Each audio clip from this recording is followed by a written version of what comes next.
ആഹാ, എത്ര സുന്ദരമായ റബ്ബർ തോട്ടം. ഔട്ട്സ്കേർട്ടിട്ട് നിൽക്കുന്ന റബ്ബർ മരങ്ങളെ കണ്ടാൽ വിമൻസ് കോളേജിലേക്ക് പോകുന്ന തരണീമണികളെ പോലെ ഇല്ലേ?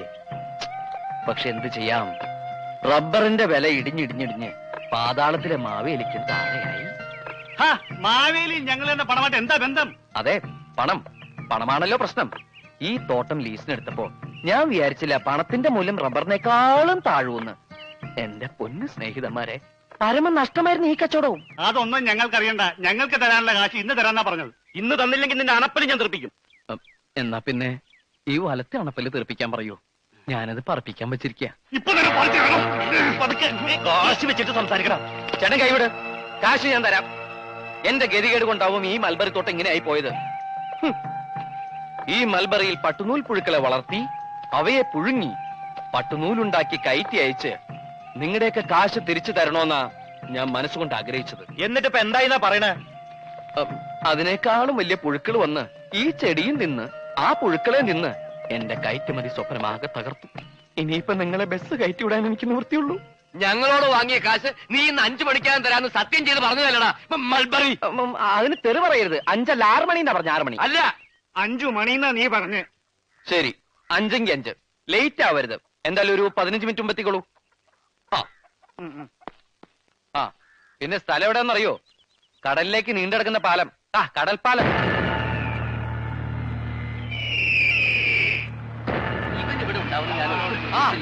എല്ലാവർക്കും നമസ്കാരമുണ്ട്. പെട്ടെന്ന് ഇങ്ങോട്ട് വരണം. 5 മണി എന്ന് പറഞ്ഞ 5 മണി. ഇത്രയും കൃത്യമായിട്ട് കൃത്യനിഷ്ഠ പാലിക്കുന്ന മലയാളികളെ ഞാൻ ആദ്യമായിട്ട് കാണുന്നു. കായ കൊടുത്ത് തുടങ്ങിയോ? ഇല്ല, വേവലാതിപ്പെടേണ്ട, അവിടെ നിൽക്കേട്ടാ. പരിപാടി തുടങ്ങാൻ പോണേ ഉള്ളൂ. എല്ലാരും വന്നിട്ടുണ്ടല്ലോ. ഞാൻ പേര് വിളിക്കുന്നവര് എത്തിച്ചേർന്നുണ്ടെങ്കിൽ ഹാജര് പറഞ്ഞാ മതി. തെങ്ങിൻ തോട്ടില് കാതർ കുഞ്ഞ് 12,300 രൂപ ഹാജർ. കീഴടുത്ത് പ്രഭാകരൻ 13,900. പലിശ അടക്കോട്ടോ. അതൊക്കെ അവിടെ ആദ്യം എന്റെ കാശ് എന്നെ പിരിച്ചുവിട്. ഹായ്, ഞാൻ ഏറ്റവും കൂടുതൽ കാശ് കൊടുക്കാനുള്ള ആളാ തൊമ്മിച്ചൻ. എന്താ തൊമ്മിച്ചൻ ലേറ്റ് ആയത്? പറഞ്ഞ് ലേറ്റ് ആക്കാതെ കാശാടാ. ഈ തൊമ്മിച്ചന്റെ കണക്കുൾപ്പെടെ ഞാൻ ആകെ തരാനുള്ളത് 7,49,000 രൂപ. പക്ഷേ ഇപ്പൊ അത്ര എന്റെ കയ്യിലില്ല. ഒരു ശകലം കുറവുണ്ട്. അത് നമുക്ക് പരിഹരിക്കാം. എത്ര കുറവുണ്ട്? 7,49,000 തന്നെ കുറവുണ്ട്. അതെടുക്കരുത്. അത് എലിവിഷോ? വിഷോ? അതെ ചേട്ടാ, വിഷോ. പൊട്ടാസ്യം സൈനൈഡ് വാങ്ങിക്കാൻ കപ്പാസിറ്റി ഇല്ലാത്തതുകൊണ്ട് ഇതുമായിട്ട് നടക്കുന്നേ ഉള്ളൂ. ഏത് നിമിഷം എനിക്കിത് അത്യാവശ്യമായിട്ട് വന്നേക്കും. വലിച്ചെറിഞ്ഞ് കളയണോ അത്? കണ്ട, ചാകാൻ പോലും നിങ്ങൾ സമ്മതിക്കില്ലെന്ന് എനിക്കറിയാം. എന്ന് വെച്ച് ദേ എനിക്ക് ആരോടും ദേഷ്യമില്ലാട്ടോ. വന്നിട്ട് കുറെ നേരമായോ? ഒരവസരത്തിൽ അല്ലെങ്കിൽ മറ്റൊരവസരത്തില് നിങ്ങൾ എല്ലാവരും എന്നെ സഹായിച്ചിട്ടുണ്ട്. ഞാൻ ആരെയും വഞ്ചിക്കില്ല. എല്ലാവരുടെ പണവും കൃത്യമായിട്ട് കിട്ടും. ഒരുപാട് സ്ഥാപനങ്ങൾ ഞാൻ തുടങ്ങി. ഒന്ന് പൊട്ടുമ്പോ അടുത്തേല് രക്ഷപ്പെടാന്ന് കരുതി. പക്ഷെ എല്ലാം പൊട്ടി. അങ്ങനെ അവസാനം ഞാൻ ഒരു പടക്ക കമ്പനി തുടങ്ങി. അതാണെങ്കിൽ പൊട്ടിയുമില്ല. അപ്പൊ അതെങ്ങനെ ഉണ്ടല്ലോ. അത് വിറ്റിട്ട് എന്റെ കാശിങ് താടാ. പൊട്ടാതിരുന്നത് പടക്കമാണ് ചേട്ടാ. പടക്കം പൊട്ടാതായപ്പോ ആ കമ്പനിയും പൊട്ടി. എന്റെ അച്ഛൻ എന്നെ കുറിച്ച് എപ്പോഴും പറയും, എന്റെ പേര് ഗിന്നസ് ബുക്കിൽ വരുമെന്ന്. ശരിയാ, ഇത്ര ചെറുപ്പത്തിലെ ഇത്രയും വലിയ കടക്കാരനായ ചെറുപ്പക്കാരൻ ചിലപ്പോ ഞാൻ മാത്രമേ ഉണ്ടാവൂ. മനഃപൂർവ്വമല്ല, സംഭവിച്ചു പോയി. ഇനിയിപ്പോ എന്റെ മുമ്പിൽ ഒരു വഴിയേ കാണുന്നുള്ളൂ. ഒന്നെങ്കിൽ നിങ്ങൾ എനിക്ക് 5 വർഷത്തെ സാവകാശം തരണം, അല്ലെങ്കിൽ ഞാൻ ഈ കടലിൽ ചാടി ചാകണം. ആ വേല ഞങ്ങളോട് വേണ്ട മോനെ. അങ്ങനെ നീ ചാടുന്നെങ്കിൽ ചാട്. എന്റെ കാശ് ഞാൻ ഉപേക്ഷിച്ചേക്കാം. ചാടാം. ഞാനൊരു വലിയ തുകയ്ക്ക് ഇൻഷുറൻസ് പോളിസി എടുത്തിട്ടുണ്ട്. അത് താമസിയാണ്ട് കിട്ടും. കിട്ടണമെങ്കിൽ നിങ്ങൾ എനിക്കൊരു വാരം ചെയ്യണം. നമ്മളിങ്ങനെ സംസാരിച്ചോണ്ട് നിൽക്കുമ്പോ ഞാൻ അറിയാണ്ട് കാല് തെറ്റി കടലിൽ വീണതാണെന്ന് പറയണം. അപകട മരണം ആവുമ്പോ ഇൻഷുറൻസ് തുക ഇരട്ടി കിട്ടും. അതും കൊണ്ട് എന്റെ അച്ഛൻ നിങ്ങളുടെയൊക്കെ കടം വീട്ടും. മോനെ ഉണ്ണി, ഇത് നമ്മളോട് വേണ്ട. ഈ നമ്പർ ഒന്നും നമ്മളെടുത്തെടുക്കണ്ട. ഇതൊരു നമ്പറാ, അവസാനത്തെ നമ്പർ. ജീവിക്കാൻ കൊതിയിലഞ്ഞിട്ടല്ല, വേറൊരു മാർഗമില്ലഞ്ഞിട്ടാ. എന്നെ അടുത്തറിയാവുന്നവര് സമ്മതിക്കും എന്റെ ഈ തീരുമാനം ശരിയായിരുന്നു.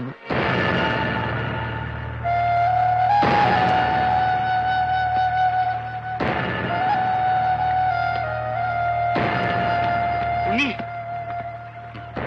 By, good bye.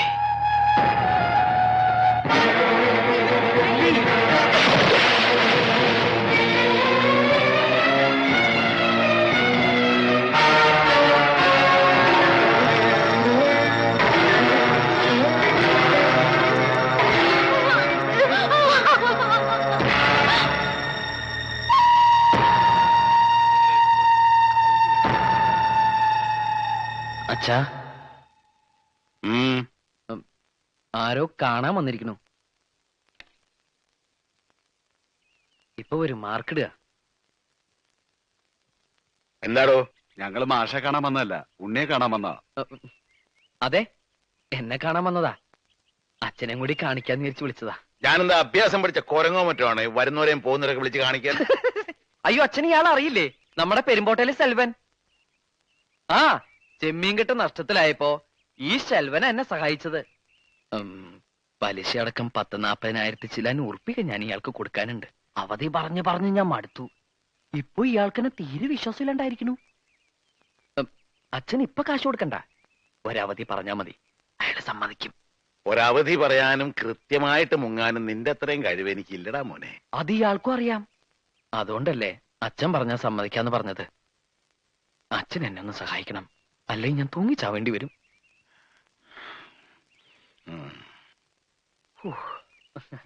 അച്ഛൻ അവധി പറയില്ല, കാശ് ഇപ്പൊ തരും. പിന്നെ ഞാനൊരു കോഴി ഫാം തുടങ്ങാൻ ആലോചിക്കുന്നുണ്ട്. അപ്പോ എന്നൊന്ന് സഹായിക്കേണ്ടി വരും. നാ എന്റെ മോൻ പോയി തൂങ്ങിച്ചാത്. ഇതിനേക്കാ വലിയൊരു സഹായം അച്ഛന് ചെയ്യാൻ പറ്റില്ല. നാ പിടിച്ചേ.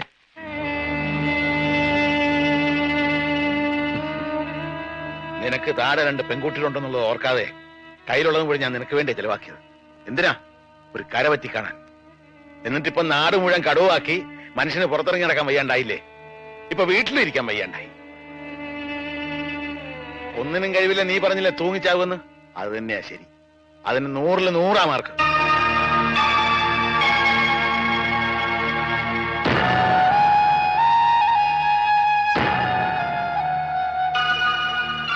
നിന്റെ മുറപ്പെണ്ണായി ജനിച്ചു പോയി എന്നുള്ള ഒരൊറ്റ കാരണം കൊണ്ട് നീ അവളുടെ ജീവിതം തകർക്കരുത്. അമ്മാവൻ എന്തൊക്കെയാ പറയണേ? ഞാൻ എന്തെങ്കിലും നിങ്ങൾക്ക് ആർക്കെങ്കിലും ഒരു തടസ്സമായിട്ട് നിന്നുണ്ടോ? സുജിക്ക് നല്ലയിടത്തുനിന്ന് ഒരു ബന്ധം ആലോചിച്ചോളൂ. നമുക്ക് എല്ലാവർക്കും കൂടി അത് നടത്താം. എല്ലാറ്റിനും മുമ്പിൽ ഞാനുണ്ടാവും. എന്താ പോരെ? അതിനവള് സമ്മതിക്കണ്ടേ? നിന്നെ മാത്രമേ വിവാഹം കഴിക്കോളൂ എന്ന് പറഞ്ഞ് അവൾ ഒറ്റക്കാലിൽ നിൽക്കാൻ തുടങ്ങിയിട്ട് വർഷം എത്രയായി? അവളെ കുറ്റം പറഞ്ഞിട്ട് കാര്യമില്ല അമ്മാവ. ഓർമ്മ വെച്ച കാലം മുതല് ഞാൻ അവളുടെ ആണെന്നും അവൾ എന്റേതാണെന്നും കേട്ടല്ലേ വളർന്ന്. ശരിയാണ്, അങ്ങനെ ഒരു ആഗ്രഹം ഞങ്ങൾക്ക് എല്ലാവർക്കും ഉണ്ടായിരുന്നു. പക്ഷെ നീ വളർന്ന് ഇത്രയും വലിയൊരു തല്ലിപ്പൊളിയാകുമെന്ന് ഞാൻ അറിഞ്ഞോ? അമ്മാവന് ആലോചനകളൊക്കെ തുടങ്ങിക്കോളൂ. അവളെ പിരിയാൻ ഇഷ്ടമുണ്ടായിട്ടല്ല, അവളെങ്കിലും സമാധാനമായിട്ട് ജീവിക്കട്ടെ എന്ന് കരുതിയ. ഞാനവളെ പറഞ്ഞ് സമ്മതിപ്പിച്ചോളാം. അതിന് അവള് സമ്മതിക്കില്ലടാ. നീ ഇങ്ങനെ തടി പോലെ നിൽക്കുമ്പോ അവളെ എങ്ങനെ സമ്മതിപ്പിക്കാനാ? അതുകൊണ്ടാ ഞാൻ പറഞ്ഞത്, നീ എങ്ങോട്ടെങ്കിലും ഒളിച്ചോടിപ്പോ. കുറെ കാലം കഴിഞ്ഞ് തിരിച്ചു വന്നാ മതി. ഇനി വന്നില്ലേലും കുഴപ്പമില്ല. അപ്പോ നിനക്ക് നിന്റെ കടക്കാരെ ഇന്ന് രക്ഷപ്പെടുകയും ചെയ്യാം, എനിക്ക് എന്റെ മോളെ കെട്ടിച്ചയക്കുകയും ചെയ്യാം. ദാ ഇനി വണ്ടിക്കൂലിക്ക് വേണ്ടി നീ തണ്ടണ്ട. പിടിച്ചോ.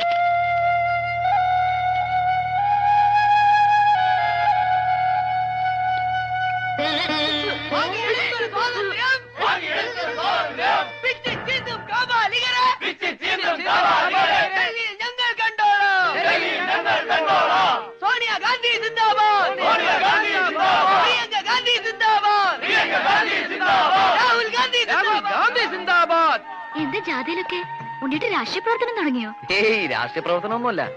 ജാഥയില് കയറി വരുമ്പോ കടക്കാര് പിടിച്ചു നിർത്തില്ല.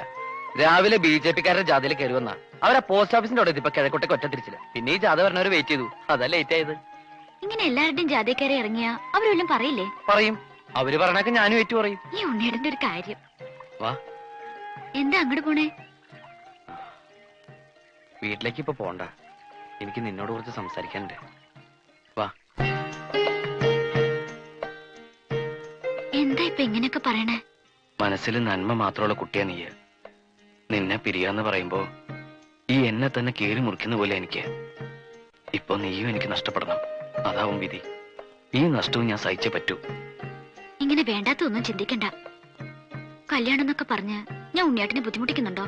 ഇല്ലല്ലോ. ഉണ്ണിയേട്ടന്റെ പ്രശ്നങ്ങളൊക്കെ തീരട്ടെ, ഞാൻ കാത്തിരുന്നോളാം. എത്ര കാലം എന്ന് വിചാരിച്ച കാത്തിരിക്ക? വേണ്ട.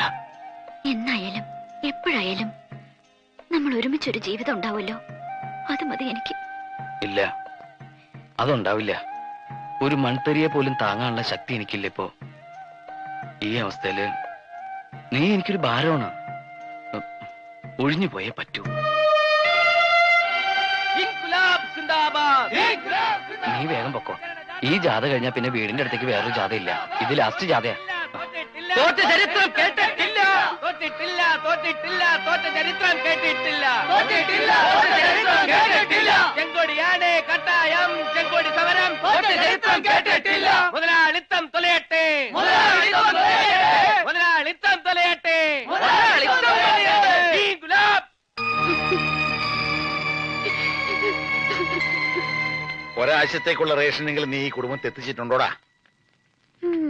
ഈ ചോദ്യം ഇനി ചോദിക്കരുത്. ദേ, ഒരാഴ്ചത്തേക്കുള്ള റേഷനും ഒരു ദിവസത്തെ കറിക്കുള്ളതും ഉണ്ട്. അയ്യേ, ഇതെന്താ മീൻ കൊണ്ടുവന്നിട്ടുണ്ടോ? ഇവിടെ മീൻ കൊണ്ടുവരാൻ പാടില്ലെന്ന് എനിക്ക് അറിഞ്ഞൂടാമേ. പിന്നെന്താ ഒരു നാറ്റം? അത് ഞാൻ 2 വട്ടം മീൻ അങ്ങാടിയിൽ ചുമന്നു. Just for A change. പൈസക്ക്. അമ്മ ഇതൊക്കെ വേഗം ഊണുണ്ടാക്കിയേ, ഞാൻ കുളിച്ചിട്ട് വരാം. അമ്മ ഇരിക്കണല്ലേ? ഞാൻ പിന്നെ ഉണ്ടോളാം. അത് പറ്റില്ല. ഞാൻ അധ്വാനിച്ചുണ്ടാക്കിയായിരുന്നു ഒരു പിടിയെങ്കിലും കഴിക്കമേ. നിനക്ക് എന്താ പറ്റിയത് ഉണ്ണിയെ? അമ്മ കഴിക്കേ. അമ്മേ, എന്റെ പ്രകടന പത്രികയില് ഞാൻ അമ്മയ്ക്ക് കുറെ വാഗ്ദാനങ്ങൾ തന്നിട്ടുണ്ട്. വലിയ വീടും കാറും അങ്ങനെ പലതും. എന്താ എല്ലാം ശരിയായോ? ഇല്ലമ്മേ, അതൊന്നും എന്നെ കൊണ്ട് സാധിക്കില്ല. എനിക്കൊന്നും വേണ്ട ഉണ്ണിയെ. നിന്നെ ഈ കടക്കാരിട്ട് ഓടിക്കണത് കാണാണ്ടിരുന്നാ മതി. ഇനി ആരെ കൊണ്ട് ഒരു ശല്യം ഉണ്ടാവില്ല. എല്ലാം അവസാനിപ്പിക്കാൻ ഞാനൊരു കൂട്ടം ചെയ്യാൻ പോവാ. അതെന്താ? ഒക്കെ കഴിയുമ്പോ അറിഞ്ഞാ മതി. അറിയുമ്പോ അമ്മയ്ക്ക് ഒരുപാട് വിഷമം ഉണ്ടാവും. എന്നെ ശപിക്കരുത്. അച്ഛന്റെ ദേഷ്യമൊക്കെ മാറുമ്പോ അച്ഛനോട് അമ്മ പറയണം, ഈ ഉണ്ണി പാവായിരുന്നു. അറിഞ്ഞോണ്ട് ഒരു തെറ്റും ചെയ്തിട്ടില്ല.